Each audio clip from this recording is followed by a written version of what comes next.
Brighton are selling Julio Enciso to Chelsea. Another one bites the dust. Another Brighton player is off to Chelsea. It's happened again. The production line of Brighton players to Chelsea is in full swing. As Paul Barber said, our best customer, well, they're back. And this one feels a little bit weird, doesn't it? Welcome along to my channel. My name is Adam MacDonald and this is Seagulls Central. If you're new here and you haven't subscribed to this channel already, please hit that subscription button. You're going to be part of, as I like to say, the fastest growing Brighton and Hove Albion fan community out there on social media. We're absolutely flying. Thank you so much for everyone who gets involved in this channel, who keeps returning. We're banging out the videos and I really appreciate you coming along for the ride and coming along to react to this massive bit of breaking news which broke on Wednesday night from David Ornstein. Ben Jacobs, Alex Crook also contributing as well. Fabrizio Romano adding some details as well. The news mainly has broken via David Ornstein around the future of Julio Enciso at Brighton. Now, of course, you've got to remember this is the Julio Enciso who his contract was up at the end of the 2025-2026 season, this time next year. So it would have been end of June next year. So just under a year's time, his contract was up. And it looked like he wasn't going to play again for Brighton. As far as we all know, he's a player who Fabian Hurzeler hasn't particularly liked. A player who, he was featuring as a bit part player, coming back from injury, kind of in and out for the first half of last season. But we saw in the second half of last season, we obviously saw him get that loan to Ipswich in the Premier League. Fabian Hurzeler was happy for him to move on from his squad. And it seems like over the summer, he's really made his decision on Enciso going forward. I think there's been questions around his attitude in the last kind of year or so, particularly since De Zerbi left. There's no doubt about it. Let's be real. This guy's an absolutely fantastic player, an electric player, a very raw player still in terms of what we saw. Definitely not a mature player, a player who scores brilliant goals, but also isn't a rounded kind of team player when it comes to attacking. He doesn't link others into play.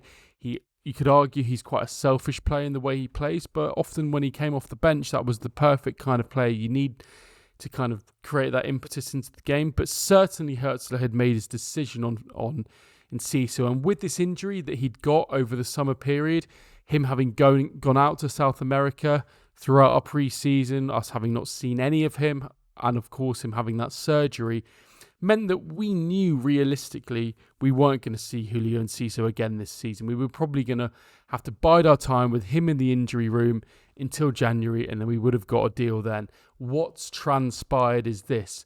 Brighton and Hove Albion are selling him to the BlueCo company. For those who don't know, that's the company that own the Chelsea, Strasbourg. They're the model, the group that kind of run, in the same way that, it's not in the same way that kind of Tony Bloom owns multiple clubs, but it's obviously that kind of, it's a more clear multi-club ownership with a brand name on top of it. Here is the news that David Ornstein broke at around was it about 9 o'clock on Wednesday night, 8:30 on Wednesday night.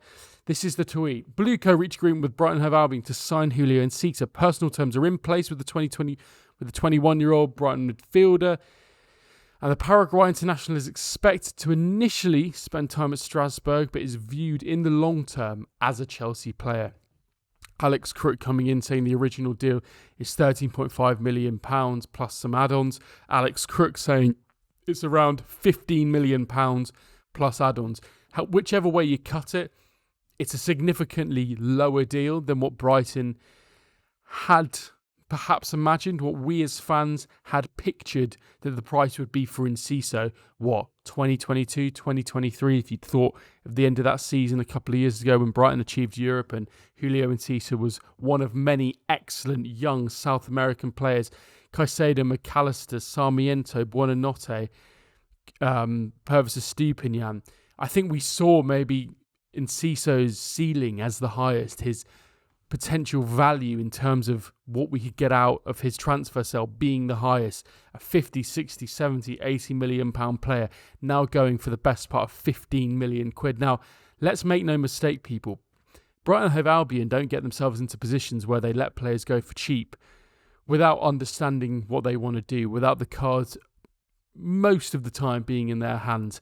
And I'm not going to say this is a fantastic deal for Brighton. I don't think this necessarily is a fantastic deal for Brighton. This certainly, in terms of making money off a player, is a lot less than they would have got 2-3 years ago. We're making, a pittance compared to that 15 million quid. What's 15 million quid? Well, I guess in terms of this deal, Brighton can mark it down as profit. If we're moving away from the finances of it, because ultimately, as I always say, it's not my money, it's not our money. I think ultimately we want to see the best players on the pitch. We want to, of course, the Brighton model means we have to make money in order to see the best players on the pitch for the Albion. And I get that, but if we're just taking it purely from a footballing sense, would we want this guy on the football pitch for Brighton? I think that's where the debate comes. I will know that many of you will be saying, of course, Adam, of course we want him in our side, of course we want him part of our squad. He's a brilliant player, he's electric, he's dynamic, he's energetic, he's exciting, he's attacking, he's direct, all of these things, which he is. My view is this. I think he's a brilliant player. I think there was a point where he was one of our most exciting attacking players. Ultimately, I think his attitude has really let him down. I think he's one of those players who had a lot at his feet. I think under De Zerbi, perhaps was a perfect manager for him. You got to remember, giving him the number 10, making him a really important player in that side. Not always from the start, but just a really important, valued player in that 22 to kind of 24 side under Roberto De Zerbi. However, I think there is a bit of an attitude problem there. Seeming to often kind of throw tantrums when he's not been playing. Social media, you kind of see maybe the way he conducts himself sometimes. And also just kind of on the pitch. To me, it seemed like a player who hadn't matured. I think Brighton clearly made a decision on him maybe a year ago around what they want his future to be. I think after consultation with Fabian Hurzeler, who obviously decided he wasn't a player who suited his system, Brighton perhaps felt that they wanted to move him on in the next year. Injuries have clearly got in the way of that. I think Brighton were trying to get him on loan in the Premier League to try and kind of support that journey as well, to try and maybe boost the profit we can potentially make on this. Yes, 15 million quid is a poor return in terms of what we could have got a couple of years ago. But all I'll say is I think, bar kind of 4-5 months, 6 months maybe, in that side under Roberto De Zerbi where he was. Let's make no mistake, he was absolutely brilliant. This is a player who maybe, if we're going to be completely fair, I don't think you can say he's properly cut it for Brighton. I don't think you can say he properly has been a player who has shown that he's ready to break into the Premier League properly. He's a player who's ready to take Brighton to the next level. He's mature. We've seen players like even Buonanotte. We've not seen much of him at the moment. Perhaps Hurzeler isn't the biggest fan of him, but what we've seen with Buonanotte is a journey, is a development. We've seen it with plenty of young players at the Albion. You think of Alexis McAllister when he came into the club, a player who absolutely wasn't suited to British football.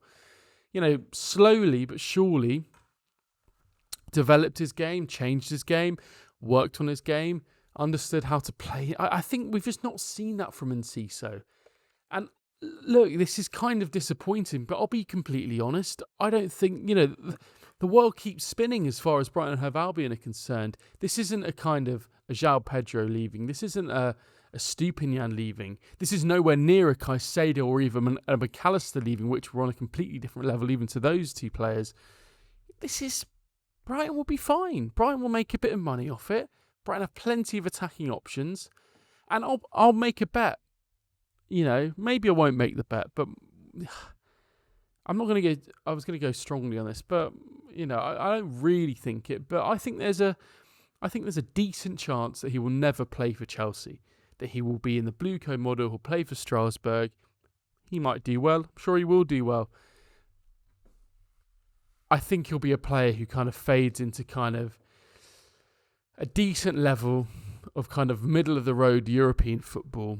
The guy's clearly got talent. The guy's clearly a prodigiously talented player. A raw talent. Absolutely, he's talented. But I don't think he's shown he has what it takes to play at the top level. Now, of course, Brighton isn't the top level, but I think in terms of adapting your game, being coachable, having the temperament, the maturity. Yes, okay, what is he, 21, 22? He's a very young player still. I don't know. Maybe you shouldn't write these players off, but I think at the end of the day, Brighton were in a position where he wasn't going to sign a new deal. Brighton clearly weren't too bothered about keeping him on for a new deal, perhaps on big money as he'd be expecting. They have plenty of other attacking options. They can make money off him. They can strengthen relations with another club group in terms of transactions. And if he goes on to do brilliant things, that's fine. Brighton will probably have a sell-on in there. And in the medium term, in the short term, it's a deal that doesn't really affect Brighton. We're not losing a key player. I think there will be a big meltdown on social media around the sale of Julio Enciso. I can imagine the conversation that many people are saying around how it's a disgrace and how we need to find a way for him. I'm sorry, I think sometimes with Brighton, they talk about that kind of, having no bad eggs in the dressing room. That's a real policy for the Albion. It's one of their team values that they call it TEAM values within the club that every person at every level has to abide by. You saw it with the João Pedro situation. I think that situation definitely got escalated due to the fact that he conducted himself in a way that the club and the manager and obviously, the executive staff and the coaching staff didn't like, that didn't adhere to the values, and you've got to be seen to be upholding the culture of the club. I think Julio Enciso falls into that camp, and I think they will be absolutely fine with moving him on. It's a shame. He's a fantastic player. He will certainly have a bright future in the game. But I think with the Albion, it was never going to happen. We've seen very good signs from him, brilliant memories. You think of the brilliant goals he scored. Man City, there's so Chelsea away. There's so many amazing memories that Julio Enciso has provided, and I'll be thankful to him for that. A lovely player, a very good player, but a player who I think for Brighton right now isn't the right player for this squad, hasn't been the right player for this squad for at least a year now. And with a year left on this deal, and a player with a temperament like him, I don't think he was worth trying to sign on. I think getting the money and running with a sell-on clause, good luck to him for the future. And I think that's the best deal for the Albion. Let me know what you think. Are you one of those who thinks this is a real travesty for the Albion? Do you think he's a player who Brighton haven't been able to get the best out of? Do you think this is on the club for getting such a poor deal? Do you think Brighton have done the right thing and agree with me in terms of moving him on? Let me know what you think. How much of a shame is this to lose Julio Enciso? As always, if you've got this far in the video, if you find yourself coming back to this channel and you enjoy my content around Brighton and Hove Albion, all the transfer news, all the latest news is on this channel. Daily, every couple of days, we react to games, we talk about all the biggest news. Hit that subscribe button, hit the like button, get in the comments, get involved. This is your place for Brighton and Hove Albion news and transfer news right now. Thank you so much for watching. I appreciate you very much. I will see you on the next one. And as always, up the Albion.